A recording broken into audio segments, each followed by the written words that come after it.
എത്ര ഹിന്ദു നമ്മൾക്കിടയിൽ നരകയാതന അനുഭവിക്കുന്നുണ്ട്, എത്ര പേർ ആത്മഹത്യ ചെയ്യുന്നുണ്ട്. എന്തുകൊണ്ട് ഇത്രയും വലിയ വലിയ ക്ഷേത്രങ്ങളിലുള്ള പണങ്ങളിൽ നിന്ന് നിങ്ങൾ അപ്പുറത്തെടുത്ത് കൊണ്ടുപോകുന്നു, ഇപ്പുറത്തെടുത്ത് കൊണ്ടുപോകുന്നു, പള്ളിയിലുള്ളവർക്ക് ശമ്പളം കൊടുക്കാൻ എടുത്തിട്ട് പോകുന്നു. ഉണരൂ ഹിന്ദു, ഉണരൂ, ഒന്ന് ഉണർന്നു വാ ഹിന്ദു. ഇമാതിരി ഊളത്തരങ്ങൾ കേൾക്കണമെങ്കിൽ ഹിന്ദുക്കളെ നിങ്ങളൊക്കെ ഒന്ന് ഉണരൂ. പൈസ ഉൾപ്പെടെ സർക്കാരിലേക്കാണ് പോകുന്നത്. എവിടുന്ന് പൈസ? ഒരു നിന്ന് പണം എടുത്തുകൊണ്ട് ശമ്പളം കൊടുക്കാൻ പൈസ ഇല്ല എന്ന് പറഞ്ഞപ്പോൾ ഇവിടെ ഒരു മന്ത്രി ശബരിമലയുടെ ആ നടവരവെന്ന് വന്നോട്ടെ, എല്ലാവരുടെയും ശമ്പളം ഏത് മന്ത്രിയാന്ന് പറ. ഒരു പാവം സംഗിണി 5 വയസ്സിന്റെ വിവരമില്ല എങ്കിലും ഒരു കോൺഫിഡൻസ് ലെവൽ എന്ന് പറയുന്നത് ഭയങ്കര ഹൈ ആണ്.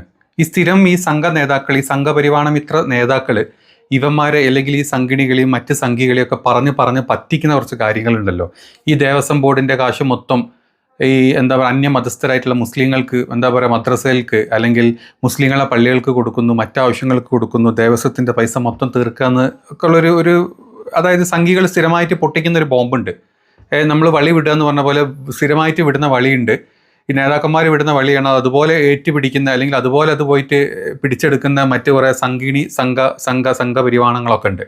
അപ്പോൾ ഇത്രയും കാലം നമ്മളിതിനു മുമ്പ് വീഡിയോ ചെയ്തിട്ടുണ്ട്. അപ്പോൾ കഴിഞ്ഞ ദിവസം നമ്മുടെ മലൻ TV-യുടെ ഒരു പ്രോഗ്രാം ഉണ്ടായിരുന്നു. ആ പ്രോഗ്രാമിൽ ഇതിനെപ്പറ്റി നമ്മുടെ മലൻ നമ്പ്യാരും പിന്നെ മറ്റൊരു ഏതോ സിനിമ നടിയാന്നൊക്കെ പറയണേ, എന്തോ എനിക്കറിയില്ല ഏത് വെട്ടി നടിയാന്നുള്ളതൊന്നും എനിക്കറിയില്ല. ഏതാണെങ്കിലും ഈ നടി വന്നിട്ട് ഭയങ്കര സംഘിണിയാണ്, ഭയങ്കരമായിട്ട് ഇങ്ങനെ സംസാരിച്ചുകൊണ്ടിരിക്കുക അതിനെ പറ്റിയിട്ട്. അപ്പോൾ ഒരു ബോധവും ഇല്ലാണ്ട് ഇതിനൊക്കെ കൈയടിച്ച് മൂളുന്ന എന്ന് മൂളുന്ന നമ്മുടെ മലം നമ്പ്യാർ അപ്പുറത്ത് നിൽക്കുന്നുണ്ട്.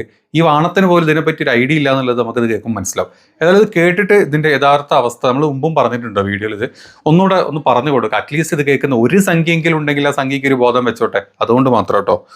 എത്ര ഹിന്ദു നമ്മൾക്കിടയിൽ നരകയാതന അനുഭവിക്കുന്നുണ്ട്, എത്ര പേർ ആത്മഹത്യ ചെയ്യുന്നുണ്ട്.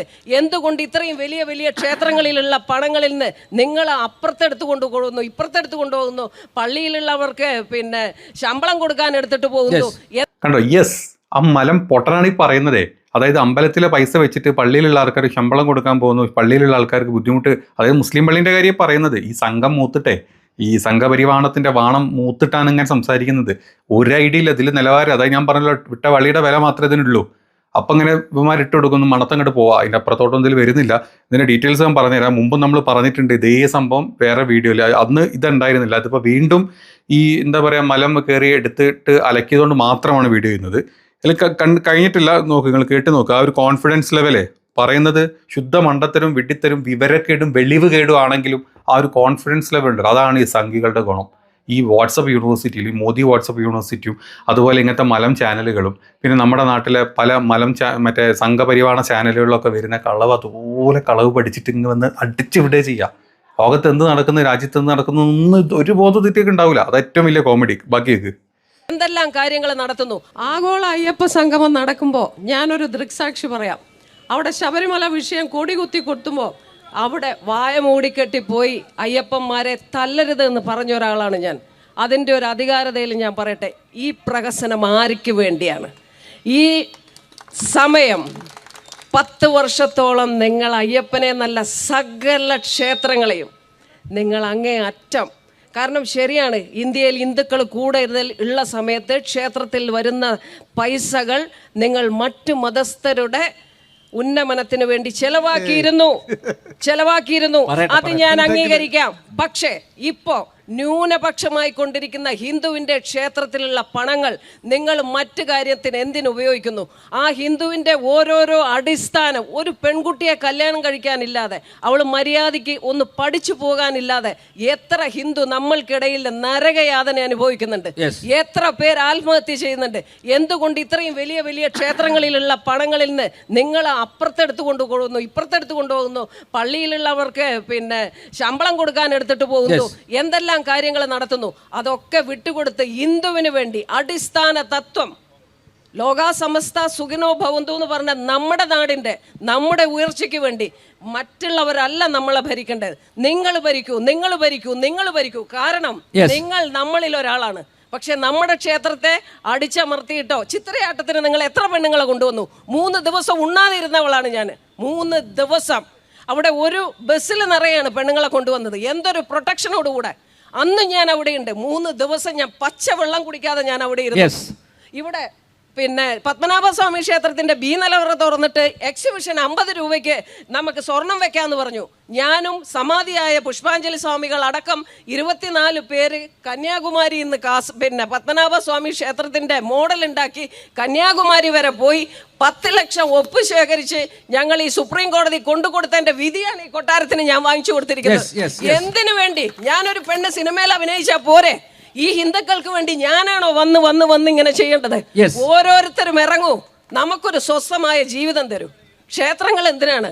സാധാരണക്കാരന്റെ സങ്കടം പറയാനുള്ളതാ. അതൊരു ബിസിനസ് കേന്ദ്രമാക്കരുത് പ്ലീസ്. അല്ല ഉണരൂ ഹിന്ദു, ഉണരൂ, ഒന്ന് ഉണർന്നു വാ ഹിന്ദു. ഇമ്മാതിരി ഊളത്തരങ്ങൾ കേൾക്കണമെങ്കിൽ ഹിന്ദുക്കളെ നിങ്ങളൊക്കെ ഒന്ന് ഉണരൂ. എൻ്റെ പൊന്ന് സംഘപരിവാണ സംഘടി അമ്മച്ചി, ഒരു കാര്യം പറയട്ടെ, ഇത്ര കോൺഫിഡൻസ് ആയിട്ട് വന്നിട്ട് ഈ വിവരക്കേടുണ്ടല്ലോ, ഒരു ഐഡിയ ഇല്ല. എന്താണ് ക്ഷേത്രത്തിൽ നടക്കുന്നത്? ക്ഷേത്രത്തിൻ്റെ ഫണ്ട് എങ്ങോട്ട് പോകുന്നു? ക്ഷേത്രത്തിൽ വരുന്ന കാണിക്ക ഫണ്ട് ആരാണ് എടുക്കുന്നത്? എങ്ങോട്ടാണ് പോകുന്നത്? മറ്റു മതസ്ഥിലെ അല്ലെങ്കിൽ മദ്രസയിലെ ഉസ്താദന്മാർക്ക് ശമ്പളം കൊടുക്കാനാണ് പോകുന്നത്? പള്ളിയിലെ മൊയ്ലിയമാർക്ക് ശമ്പളം കൊടുക്കാനാണ് കൊണ്ടുപോകുന്നത്? ന്യൂനപക്ഷങ്ങൾക്ക് ശമ്പളം കൊടുക്കാനാണ് കൊണ്ടുപോകുന്നത്? എന്തെങ്കിലുമൊക്കെ ഒരു ബോധം വേണ്ട ഒരു കാര്യം സംസാരിക്കുമ്പോൾ. അതിനപ്പുറത്ത് യെസ് എടാ മരപ്പൊട്ടം മലം നമ്പിയാരെ, നിനക്കെങ്കിലും പറഞ്ഞു, നിനക്ക് അറിയാത്തോണ്ടല്ലോ നീ അവിടെ കിടന്നങ്ങോട്ട് കുന്തളിപ്പ് കാണിച്ചല്ലോ, അവിടെ കിടന്നിട്ട് ആ യെസ് പറഞ്ഞിട്ട്. നിനക്ക് അറിഞ്ഞൂടെ? അല്ല നിനക്ക് അറിഞ്ഞൂടെ? നീ പറഞ്ഞ അറിയാത്തോണ്ടാണോ? എടാ സംഘപരിവാണമേ, നിനക്കും അറിയാത്തൊന്നും കാണാം, അറിയാത്തോണ്ട് ചോദിക്കുക. എന്ത് വലിയ വിവരക്കേടാണ്. ക്ഷേത്രത്തിലെ കാണിക്ക ഫണ്ട് എങ്ങോട്ടാണ് പോകുന്നത്? ക്ഷേത്രത്തിലെ കാണിക്ക ഫണ്ട് ആരെന്താ? ഏത് ക്ഷേത്രത്തിലോട്ട് വരുന്ന ഫണ്ട്? അതാ ദേവന്റെയും ദേവിയുടെയും അവിടുത്തെ പ്രതിഷ്ഠ ആരാ? അവരുടെ പേരിലാണ് ഈ ഫണ്ട്. ഇത് പിണറായിൻ്റെ പേരിലോ അല്ലെങ്കിൽ സർക്കാരിൻ്റെ പേരിലോ കോൺഗ്രസിൻ്റെ പേരിലോ മാർക്സിസ്റ്റുകാരുടെ പേരിലോ അവർക്ക് തോന്നിയ പോലെ എടുത്ത് മദ്രസ കൊടുക്കാനുള്ള പൈസ അല്ല. ദേവന്റെയും ദേവിയുടെയും മൈനറായിട്ട് കാണിക്കുന്ന അങ്ങനെയും കൂടെ പറയണം. അതായത് ഇവർക്ക് മൈനർ അവകാശം കൊടുത്തിട്ട് ദേവന്റെയും ദേവിയുടെയും പേരിൽ വെച്ചിട്ടുള്ള പൈസയാണ് കാണിക്കുക, അല്ലെങ്കിൽ ഫണ്ടാണിത്. നമുക്ക് സ്വാതന്ത്ര്യം കിട്ടി, നമ്മളെ മറ്റേ ഭൂസ്വത്ത് ഇത് വരുന്നല്ലോ, പരിഷ്കരണം വന്നല്ലോ. അതായത് ജന്മിമാരെടുത്തുന്ന സ്വത്ത്, അതായത് ബ്രാഹ്മണന്മാരെ സ്വത്ത് ബ്രാഹ്മണന്മാരെടുത്തും മറ്റേ രാജാക്കന്മാർ സൂക്ഷിച്ചു വെച്ച സ്വത്ത് നമ്മുടെ ഗവൺമെന്റിലോട്ടൊക്കെ പോയ സമയത്ത്, അമ്പലത്തിൽ വന്ന സ്വത്ത് എന്ത് ചെയ്യണം ചോദിച്ച സമയത്തെ, ആ ഒരു ഭൂപരിഷ്കരണ നിയമവും കാര്യങ്ങളൊക്കെ വന്ന സമയത്ത് അമ്പലത്തിന്റെ സ്വത്ത് അമ്പലത്തിലെ ദൈവത്തിന്റെ പേരിലാണ് കൊടുത്തത്. അതാരും തൊടാൻ പോയിട്ടില്ല. ഇനി ഈ വരുന്ന പൈസ, ഈ വരുന്ന അമ്പലത്തിലെ കാണിക്ക, അതായത് ദേവസ്വത്തിന്റെ പൈസ, അമ്പലത്തിലെ പൈസ പോകുന്നത് ട്രഷറി ബാങ്കിലോട്ടാണ്, സർക്കാരിൻ്റെ ട്രഷറിയിലോട്ടല്ല. ഇനി അതും പറഞ്ഞ് വാണങ്ങൾ ചാടാൻ വരണ്ട, കമൻറ്റിലോട്ട് വരണ്ട വളികളെ. അത് പോകുന്നത് ട്രഷറി ബാങ്കിലോട്ടാണ്. ട്രഷറി ബാങ്ക് RBIയുടെ അണ്ടറിൽ നമ്മുടെ സാധാരണ ബാങ്കുകളില്ലേ, അതേപോലെ പ്രവർത്തിക്കുന്ന ട്രഷറി ബാങ്കിലോട്ട് ദേവസ്വത്തിൻ്റെ ആൾക്കാർ കൊണ്ടിട്ടുന്ന പൈസ അവർ കണക്ക് കൂട്ടിയിട്ട് അവർ കണക്ക് തിട്ടപ്പെടുത്തിയിട്ട്, ഗവൺമെൻറ് അല്ല കേട്ടോ, അവർ ദേവസ്വത്തിലെ പണിക്കാരാരാണ്? ദേവസ്വത്തിലെ പണിക്കാർക്ക് സാലറി കൊടുക്കുന്ന ആരാണ്? അത് ഗവൺമെൻറ് നിന്നാണ്. ഈ പൈസ എന്നല്ല, ഈ ദേവസ്വത്തിൻ്റെ ഫണ്ട് എന്നല്ല, ദേവസ്വത്തിലെ പണിക്കാർക്ക് പൈസ, അത് ഗവൺമെൻറ് നിന്നാണ്. അങ്ങനെ കിട്ടുന്ന ആ പൈസ എടുത്ത് അതുപോലെ ട്രഷറി ബാങ്കുകളിൽ കൊണ്ട് നിക്ഷേപിച്ച് ആ ഫണ്ട് എടുത്തിട്ട് ദേവസ്വം അല്ലെങ്കിൽ ബാക്കി അമ്പലങ്ങൾക്ക് വേണ്ടി പെരുമാറുക എന്നല്ലാണ്ട് ആ പൈസ ഒറ്റ പൈസ സർക്കാരിന് തൊടാൻ പറ്റില്ല. ഇനി എങ്ങനെ സർക്കാരിന് തൊടാൻ പറ്റും? എന്ത് ലോണായിട്ട്? ലോകത്ത് എവിടെ ഇല്ലാത്ത ഇൻട്രസ്റ്റ് റേറ്റിൽ, RBIയുടെ ഏറ്റവും ഹയസ്റ്റ് ഇൻട്രസ്റ്റ് റേറ്റിൽ സർക്കാരിന് അതിൽ നിന്ന് ലോൺ എടുക്കാം.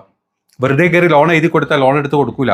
ആ ലോൺ കിട്ടണമെങ്കിൽ നമ്മുടെ ഹൈക്കോർട്ടിൻ്റെ, അതായത് അതത് സംസ്ഥാനത്തെ ഹൈക്കോർട്ടിൻ്റെ അപ്രൂവലോടുകൂടി, അവരുടെ സമ്മതപത്രം അല്ലെങ്കിൽ അവർ എടുത്തോളാനുള്ള കൺഫർമേഷൻ കൊടുത്തു കഴിഞ്ഞാൽ ഹൈക്കോർട്ടിൻ്റെ ഉത്തരവോടുകൂടി സർക്കാരിന് ഇതിൽ നിന്ന് ഫണ്ട് പൈസ എടുക്കാം. അങ്ങനെ എടുത്തു കഴിഞ്ഞാലോ ലോകത്ത് എവിടെയില്ലാത്ത ഇൻട്രസ്റ്റ് അങ്ങനെ എടുക്കാറില്ല സർക്കാർ. അത്രയും കയ്യിൽ പൈസ ഇല്ലാണ്ട് നെരങ്ങി ഒരു രക്ഷയില്ല, നമുക്ക് ഇനി ഒരു പൈസ നികുതി കിട്ടാൻ ഒന്നുമില്ല എന്ന് പറയുന്ന അവസ്ഥ വരുമ്പോൾ മാത്രം ചിന്തിക്കേണ്ട ഒരു കാര്യമാണ് ദേവസ്വത്തിൽ നിന്ന് ലോൺ എടുക്കാൻ, ആ ലോൺ തിരിച്ചടിക്കണം വിത്ത് ഹൈ ഇൻട്രസ്റ്റിൽ. ഇതാണ് ഈ പറഞ്ഞ പൈസ.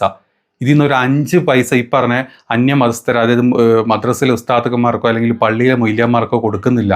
ഇതാണ് ഇത് കോമൺ ആയിട്ടുള്ളൊരു കാര്യമാണ്. ഇതുപോലും അറിയാത്ത ഈ പാവപ്പെട്ട സംഘിണികളെ ഓരോന്ന് പറഞ്ഞ് പറ്റിക്കുന്ന ഉളകളാണ് നമ്മുടെ നാട്ടിലെ സംഘമിത്രവാണങ്ങൾ, സംഘപരിവാണങ്ങൾ. എന്നിട്ട് അത് കേട്ടിരുന്നിട്ട് ആ ഒരു ചർച്ച, ഇത് 2 ദിവസം മുമ്പ് നടന്ന ചർച്ചയെ, ഈ ശബരിമല വിഷയത്തിൽ നടന്ന ചർച്ചയാണ് തിരുവനന്തപുരത്ത്. ആ ചർച്ചയുടെ നേതൃത്വം വഹിക്കുന്ന ആങ്കർ മലം നമ്പിയാർ അതിന് യെസ് അടിച്ചുകൊണ്ടിരിക്കുക അവിടെ. അത് ഇതെങ്ങനെയല്ല കേട്ടോ, നിങ്ങൾ പറഞ്ഞാൽ കറക്റ്റ് അല്ല, ഇതാണ് തെറ്റെന്ന് പറയാണ്ട് പൊട്ടനടിച്ച് നിൽക്കണം അവിടെ. ഇങ്ങനെയുണ്ട് നമ്മുടെ നാട്ടിൽ. ഇതാണ് ഇങ്ങനെയാണ് ഈ സംഘപരിവാളങ്ങൾ, കളവുകൾ ഈ പാവപ്പെട്ട ആൾക്കാരെടുത്തോട്ട് കുത്തിക്കയറ്റി വിടുന്നത്. ഇനി ഇത് കട്ട് ചെയ്തിട്ട് ഈ മലം ചാനൽ ഇത് കട്ട് ചെയ്തിട്ട് അവൻ അടുത്ത പോസ്റ്റ് വിടും. ഇടുമ്പോൾ എന്താ വിചാരിക്കും? അപ്പോൾ ആൾക്കാർ സത്യം നമ്മുടെ പൈസ ഒക്കെ അതാ കൊണ്ടുപോകും, മുസ്ലിങ്ങൾ കൊണ്ടുപോവുകയാണ്, ദേവിയുടെ പൈസ, ദേവൻ്റെ പൈസ, അമ്പലത്തിലെ പൈസ കൊണ്ടുപോകണം, നമ്മൾ പാവം ഹിന്ദുക്കൾക്കൊന്നും കിട്ടുന്നില്ല, മുസ്ലിങ്ങൾക്കെല്ലാം കിട്ടുന്നു. ഇത്തരത്തിലുള്ള വർഗീയ വിഷം കലർത്തുന്ന ഈ വക സംഗിണി ചെറ്റകളെ നമ്മൾ തിരിച്ചറിയണം. ഈ സാധനമൊക്കെ റോട്ടിൽ കൂടി ഇറങ്ങി നടന്നേ എങ്ങനെയെങ്കിലും 4 വണ്ടി ഇടിച്ചിട്ട് ചാവാൻ കിടക്കുമ്പോൾ ഒരു ഹിന്ദു അല്ലാത്തൊരു മുസ്ലിമോ ഒരു ക്രിസ്ത്യനോ വെള്ളം കൊണ്ട് കുടിച്ച് അത് കുടിക്കില്ലല്ലേ, മൂത്രം ഒഴിച്ചു കൊടുക്കേണ്ടി വരും. ഒരു സംഘം മൂത്രം അടിച്ച് അത് കുടിച്ച് ചാവണ്ട ഗതിയായിരിക്കും ഈ പരത്തള്ളക്കൊക്കെ വരുന്നത്. അത് കേൾക്കാം. ഇതുപോലെ തന്നെ ഇത് എല്ലാ സംഘികളെയും സംഘത്തിന്റെ അവസ്ഥ ഇതാണ്. ഇമ്മാതിരി ഊളച്ചെറ്റകളായിട്ടുള്ളത്, ഒരു 5 പൈസന്റെ വിവരമില്ലാത്ത. ഞാൻ നേരത്തെ പറഞ്ഞ പോലെ ഈ പറഞ്ഞ ദേവസ്വത്തിലെ ഉദ്യോഗസ്ഥരെ, ദേവസ്വത്തിൽ പണിയെടുക്കുന്ന എംപ്ലോയീസിന്റെ സാലറി കൊടുക്കുന്നത് സർക്കാരാണ്. അത് ദേവസ്വത്തിന്റെ പൈസ കൊണ്ടിട്ടല്ല. കൺസോളിഡേറ്റഡ് ഫണ്ട് എന്ന് പറഞ്ഞിട്ടൊരു ഫണ്ട് ഉണ്ട്, അതിന് ഇവർക്ക് സാലറി കൊടുക്കാനുള്ള ഫണ്ട്. അതുപോലും അറിയാണ്ടാണ് ഇവന്മാർ വന്നിട്ട് കൊണച്ചുകൊണ്ടിരിക്കുന്നത്. ഇനി അത് മാത്രമല്ല, അമ്പലങ്ങൾ നന്നാക്കാനും അമ്പലങ്ങൾക്ക് മറ്റ് പ്രോഗ്രാമുകളും പരിപാടികളും നടത്താനുള്ള ഫണ്ട് ഇതിൽ നിന്ന് എടുക്കുന്നതിനേക്കാൾ കൂടുതൽ സർക്കാരാണ് കൊടുക്കുന്നത്. ഓരോ കൊല്ലം 100, 200, 300 കോടി വെച്ച് ദേവസ്വത്തിന് അമ്പലത്തിലെ പൈസ കൊടുക്കാൻ ഫണ്ട് കൊടുക്കുന്ന സർക്കാരാണ്. അത് ഇതിൽ നിന്ന് എടുത്തിട്ടില്ല, സർക്കാരിൻ്റെ ഫണ്ടിൽ നിന്ന് എടുത്താൽ കൊടുക്കുന്നത്. അത് ആർക്കും അറിയില്ല. പിന്നെ എന്ത് കണ്ടിട്ടാണ് ഇങ്ങനെ വന്നിട്ട് ഈ കളവ്, ഈ വിവരക്കേട് വിളിച്ച് പറഞ്ഞാൽ അതിന് കൈയടിക്കാൻ കുറേ സംഘികൾ ചുറ്റും ഇരിക്കുന്ന ഒരു അവസ്ഥ നിങ്ങളൊന്ന് ആലോചിച്ച് നോക്കി. ഇതിപ്പോൾ ഒന്നും നിലയൊന്നുമല്ല, ഇത് പണ്ട് മുതലേ സംഘികൾ ഇങ്ങനെ പറഞ്ഞു വരുന്ന. അതിനൊരു ക്ലിപ്പ് ഇട്ടു ഞങ്ങൾക്ക്. ശബരിമലയിലെ പൈസ ഉൾപ്പെടെ സർക്കാരിലേക്കാണ് പോകുന്നത്. എവിടുന്ന പൈസ? ഒരു ഇല്ല. ദേവസ്വം ബോർഡിന്റെ പ്രസിഡന്റ് ദേവസ്വം ബോർഡിന്റെ 1056 ക്ഷേത്രങ്ങൾക്ക് വേണ്ടി ചെലവഴിക്കുന്നു. തിരുവിതാംകൂർ ദേവസ്വം ബോർഡിന്റെ ഏതെങ്കിലും ക്ഷേത്ര നടയിൽ വരുന്ന, ശബരിമലയിൽ വരുന്ന ഒരു രൂപ പൊതുഖജനാവിലേക്ക് പോകുന്നു വരാൻ നിങ്ങളെ വെല്ലുവിളിക്കാം. ആർക്കെങ്കിലും തെളിയിക്കാം? ഒരാൾക്കെങ്കിലും തെളിയിക്കാം? ഖജനാവിൽ നിന്ന് പണമെടുത്തുകൊണ്ട് ശമ്പളം കൊടുക്കാൻ പൈസ ഇല്ല എന്ന് പറഞ്ഞപ്പോൾ ഇവിടെ ഒരു മന്ത്രി ശബരിമലയുടെ ആ നടവരവെന്ന് വന്നോട്ടെ, എല്ലാവരുടെയും ശമ്പളം ന്യായമൊന്നും പറയല്ലേ. ഏത് മന്ത്രിയാന്ന് പറ? ഏത് സർക്കാരിന്റെ കാലത്ത്? കഴിഞ്ഞതിന് മുമ്പത്തെ ധനകാര്യമന്ത്രിയായിരുന്ന സമയത്ത് അദ്ദേഹം പറഞ്ഞു ശബരിമല നടവരെ വന്നിട്ട് ശമ്പളം കൊടുക്കാമെന്ന്. അദ്ദേഹം രാജിവെക്കേണ്ടി വന്നേനെ. ശമ്പളം കൈപ്പറ്റിയ പൈസയിൽ മഞ്ഞപ്പൊടി എവിടുന്ന് വരും? ഇതൊക്കെ തെറ്റിദ്ധരിപ്പിക്കും. നിങ്ങൾ കണ്ടില്ലേ, ഇങ്ങനത്തെ ഒരു 100 ക്ലിപ്പുകൾ കിടക്കുന്നുണ്ട്. ഇവന്മാർക്ക് അറിയില്ല, ഇവന്മാർ ഈ സംഖ്യകളുടെ പ്രശ്നം എന്താ അറിയോ? വിദ്യാഭ്യാസവും ഇല്ല, പൈസയില്ല, ഒരു കോണവുമില്ല ജീവിതത്തിൽ. എങ്ങനെ ചെറ്റക്കുടിയിൽ പട്ടിണിയും കിടന്ന് മോദിക്ക് സ്തുതിയും പാടി ഇങ്ങനത്തെ കുറേ വർഗീയതയും പറഞ്ഞിട്ട് അങ്ങ് ജീവിച്ച് ചാവണ ടീമായിട്ടുള്ള ഈ സംഖ്യകൾ എന്ന് പറഞ്ഞാൽ കുറച്ച് നല്ല പഠിപ്പ്, ഇത് അത്യാവശ്യം വിദ്യാഭ്യാസം കൊടുക്കുക. ഇനി വിദ്യാഭ്യാസം കൊടുത്തു കഴിഞ്ഞാലും ഒരു വകതിരിവും കൂടെ ഡീറ്റെയിൽ ഉണ്ടാക്കി കൊടുക്കണം. ഈ ആൾക്കാർക്ക് സമൂഹത്തിലെ പൊതുബോധം ഉണ്ടാക്കി കൊടുക്കണം. എന്താണ് നാട്ടിൽ നടക്കുന്നത്, എന്താണ് സർക്കാർ, എങ്ങനെയാണ് ഫണ്ടുകൾ പോകുന്നത്, എന്താണ് അമ്പലം, എന്താണ് പള്ളി, എന്താണ് നമ്മുടെ സാംസ്കാരിക കൾച്ചർ, ഇതൊന്നും തീറ്റേക്കില്ല. അതിലേക്ക് അറ്റ്ലീസ്റ്റ് അതൊക്കെ കൊടുക്കുക. അത് കൊടുത്തിട്ട് എന്തെങ്കിലുമൊക്കെ ഒരു ജോലി കിട്ടി, എന്തെങ്കിലും തിന്നാനുള്ള കഞ്ഞിക്കുള്ള വകെങ്കിലും ഉണ്ടായിക്കോട്ടെ. പാവങ്ങൾ ബിസിനസ് ചെയ്യാൻ അറിയില്ല, ബിസിനസ്സൊക്കെ ചെയ്യുന്ന മുസ്ലിങ്ങളാണ്. ഈ നാട്ടിൽ ബോധവും വിവരമുള്ള ബിസിനസ് ചെയ്യാനും കച്ചവടം ചെയ്യണം മുസ്ലിങ്ങൾക്ക് അറിയാം. പിന്നെയുള്ള മറ്റ് നല്ല നല്ല ജോലികളിലും പിന്നെ പുറത്ത് വിദേശത്ത് പോയിട്ടാണെങ്കിൽ അത് മുസ്ലിങ്ങളും ക്രിസ്ത്യാനികളും തന്നെ ചെയ്യുന്നത്. ക്രിസ്ത്യാനികളാണെങ്കിൽ മൊത്തം യൂറോപ്പിലും അവിടെയും വേണ്ടിയും പോയി പൈസ ഉണ്ടാക്കി നല്ല ജീവിതം നയിക്കുന്ന ആൾക്കാരാണ്. ഇത് കണ്ട് കണ്ണുക്കടി മൂത്തി സംഘികൾ ഈ ചെറ്റക്കുടിയിൽ കിടന്ന് ഒന്നിനും സത്യം ഉള്ളതുപോലെ പറയാലോ, അതാണ് ഇട്ടുള്ള അവസ്ഥ. ഒന്നിനും പറ്റൂല. പൈസയില്ല, ബിസിനസ്സും ഇല്ല, വിദ്യാഭ്യാസവും ഇല്ല, തിന്നാൻ ഭക്ഷണവും ഇല്ല. കുറേ വർഗീയതയും തലയെ കുത്തിക്കയറ്റി അങ്ങ് നടക്കും. അറ്റ്ലീസ്റ്റ് ഈ നമ്മുടെ നാട്ടിൽ ഏറ്റവും ഭൂരിപക്ഷം ഹിന്ദുക്കളല്ല. ആ ഹിന്ദുക്കൾ ഒരു വലിയ ഭൂരിപക്ഷം ആൾക്കാർക്ക് ഈ പറഞ്ഞ വിദ്യാഭ്യാസവും പൈസയും കൾച്ചറും ഒക്കെ ഉള്ള ആൾക്കാരല്ലേ. നിങ്ങൾക്കെങ്കിലും നിങ്ങളുടെ കൂടുതലുള്ള ഈ സംഖ്യകൾ, ഈ ചെറിയൊരു പേഴ്സൻറ്റേജ് സംഖ്യകൾ നമ്മുടെ നാട്ടിലുള്ളൂ. ഈ സംഖ്യകളെ വിളിച്ചിട്ട് തിന്നാൻ കൊടുത്ത് വിദ്യാഭ്യാസം കൊടുത്ത് പറഞ്ഞു കൊടുത്ത് കാര്യങ്ങൾ, ഇങ്ങനെയൊക്കെയാണ് നമ്മുടെ നാട്ടിലെ കാര്യങ്ങൾ. മനസ്സിലാക്കുക എന്നും പറഞ്ഞാൽ ആയിട്ടുള്ളൊന്ന് കൂടെ കൂട്ടിക്കൂടെ. ഇതിൽ ഇങ്ങനെ തള്ളി വിട്ട് ഇങ്ങനെ വന്ന് ചലച്ച് പോകുന്നൊരു അവസ്ഥ ഉണ്ടാക്കുന്ന എന്തിനാണ് നിങ്ങൾ ഈ സംഖ്യകളുടെ? ഹിന്ദുക്കളോട് ഞാൻ ചോദിക്കും, നല്ലവരായിട്ട് ഹിന്ദുക്കൾ നിങ്ങളുടെ കൂട്ടത്തിലുള്ള ആൾക്കാരല്ല, അവരെ കൂട്ടിപ്പിടിക്കുക, സംഖ്യകളെ കൂട്ടിപ്പിടിച്ച് അവർക്ക് പറഞ്ഞു കൊടുക്കുക കാര്യങ്ങൾ. എടാ വിവരം കെട്ടവന്മാരെ, നമ്മുടെ മതത്തിനെ പറയിപ്പിക്കല്ലേ, നമ്മളെ പറയിപ്പിക്കൽ, ഇങ്ങനെയൊക്കെയാണ് കാര്യം. ഇതാണ് നാട്ടിൽ നടക്കുന്നത്. ഈ കുറേ നേതാക്കന്മാർ, ഈ സംഘപരിവാണ നേതാക്കന്മാർ, അവരുടെ നല്ലതിനും വേണ്ടിയിട്ട് അവന്മാരുടെ കുത്തിക്കഴപ്പ് തീർക്കാൻ വേണ്ടി നിങ്ങളോരോന്ന് പറഞ്ഞു വിടുന്നതാണ്. അത് മനസ്സിലാക്കിയിട്ട് നമ്മൾ നല്ല രീതിയിൽ നടക്കുക. മുസ്ലിങ്ങളും ക്രിസ്ത്യാനികളും ബാക്കി ഞങ്ങൾ ഹിന്ദുക്കളും നടക്കുന്ന പോലെ സംഘികളെ നിങ്ങളും കൂടെ ഞങ്ങളെ കൂടെ ചേർന്ന് നല്ല രീതിയിൽ നാട് മുന്നോട്ട് പോട്ടെ, കുട്ടിച്ചോറാക്കാണ്ടെന്ന് പറഞ്ഞു കൊടുക്കാനുള്ള ഒരു കേട്ടസി ഒരു ഹിന്ദുവെങ്കിലും ഉണ്ടെങ്കിൽ നിങ്ങളൊന്ന് കാണിക്കുക.